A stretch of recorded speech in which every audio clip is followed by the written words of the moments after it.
guys, and welcome back to another episode of Cooking Up Claire, my cooking show that will hopefully help you brush up in the kitchen, allow me to grow my cooking skills, and give us a community to learn from each other. Now, with the holidays upon us, it seems like every weekend has some sort of event.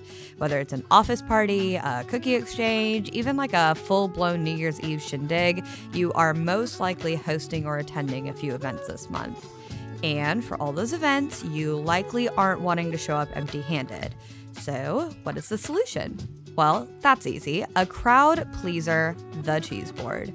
Believe it or not, with just a few really easy tricks, you can take your basic cheese and crackers and impress your friends and family. How, you may be asking me? Well, let me tell you. I always start with the holy trinity of cheese: cheddar, brie, and blue. To me, and others, these are the perfect basics because there's something for everyone. That coworker who won't stop talking about her trip to France, they will love the brie.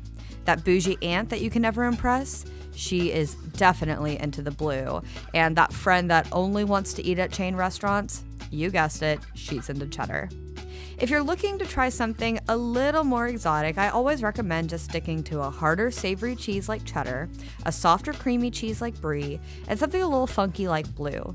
I have made some great cheese boards in the past by mixing and matching with other fromages like goat cheese, manchego, Gouda, and honestly, there's also nothing wrong with trying something totally out of left field, like something made with fruit or wine. Those are always fun. Now, when I start assembling my boards, I always put the cheese down first. I try to cut just a few pieces of the cheese to start so that people feel comfortable jumping in and eating some, because there is nothing more awkward than having to be the first person to cut the cheese. Maybe that's why they use that phrase for farts. Anyway, once you have your cheeses down, let's talk crackers. I personally love a thin, unflavored cracker. It won't compete with the flavors of the cheese, and it just adds a little texture and makes you feel a little less weird about eating so much cheese. I also like that they're so uniform and they lay really nicely. After your crackers are down, let's look at the meat. I like to have a few meat choices on the board, including a thicker sausage, that's what she said, and thinner cuts that I'll use a little bit later. For now, let's just lay some of the sausage down in a nice little pattern. Next, I want to add a few little fun texture pieces. I love to take some green olives and toss them with dried oregano before putting them on the board. I also love to add some sort of candied nut like these spiced pecans I made. If you want this recipe, let me know in the comments. I'm also adding some chocolate-covered almonds for something a little sweet. I'm also going to include some honey and some sort of jam like these blackberry preserves I have left over from my scone video. Now, the board is getting pretty full, so I want to go ahead and add my thinner meat slices to fill in the gaps. I'm going to give them just a little fold and pop them into place.